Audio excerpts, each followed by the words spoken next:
नमस्कार मित्रांनो, आज आपण बघणार आहोत मथुरेतील श्रीकृष्ण जन्मकथा।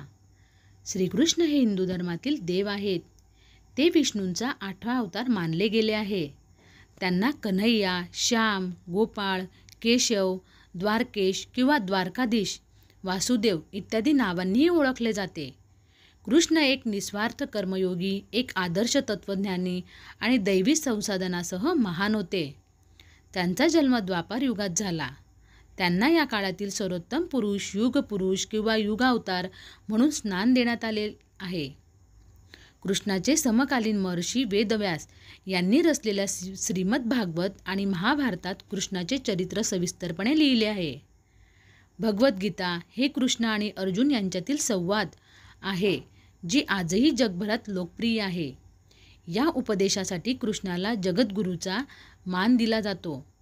धार्मिक ग्रंथानुसार श्रावण महिन्यातील कृष्ण पक्षातील अष्टमी तिथीला मथुरेत श्रीकृष्णाचा जन्म झाला।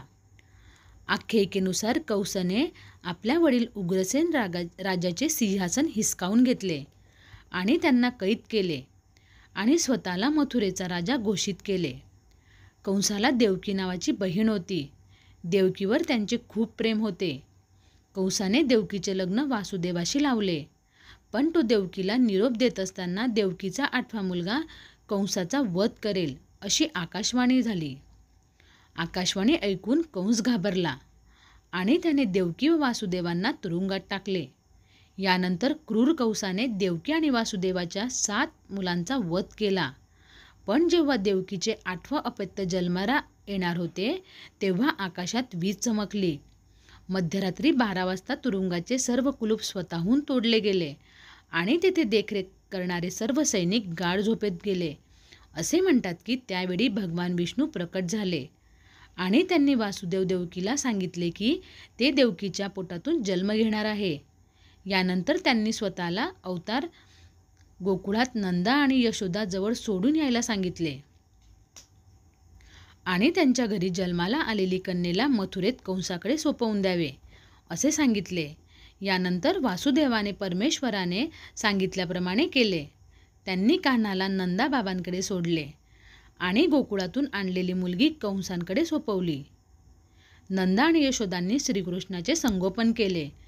लहानपणी कृष्णाचे महान कार्य केले, जे कोणत्याही सामान्य माणसाला शक्य नव्हते। त्याच्या जन्माच्या काही काळानंतर त्यांनी कंसाने पाठवलेल्या राक्षसी पुतनाचा वध केला। त्यानंतर शाक्तसूर, त्रिनवर्त इत्यादी राक्षसांचे वध केले। नंतर गोकुळ सोडून नंदगावी आल्यावर तेथेही त्यांनी अनेक लीला केल्या, ज्यात गोचरण लीला, गोवर्धन लीला, रासलीला इत्यादी प्रमुख आहेत। यानंतर श्रीकृष्णाने मथुरेत मामा कंसाचा वध केला। सौराष्ट्रात द्वारका शहराची स्थापना करून तेथे आपले राज्य स्थापले। पांडवांना मदत केली आणि विविध संकटापासून त्यांचे रक्षण केले। महाभारताच्या युद्धात त्यांनी अर्जुनाच्या सारथीची भूमिका बजावली आणि रणांगणावरच त्याला उपदेश केला। 124 वर्षाच्या आयुष्यानंतर त्यांनी आपली लीला पूर्ण केली। त्याचा अवतार संपल्यानंतर लगेचच परीक्षितांच्या राज्याचा काळ येतो। कलियुगाची सुरुवात राजा परीक्षिताच्या काळापासून झाली असे मानले जाते, जो अभिमन्यू आणि उत्तराचा पुत्र आणि अर्जुनाचा नातू होता। मित्रांनो, जर आपल्याला व्हिडिओ आवडत असेल तर व्हिडिओला लाईक करा, शेअर करा आणि कमेंट्स करायला विसरू नका। भेटूया अजून एक अशाच व्हिडिओमध्ये। तोपर्यंत बाय।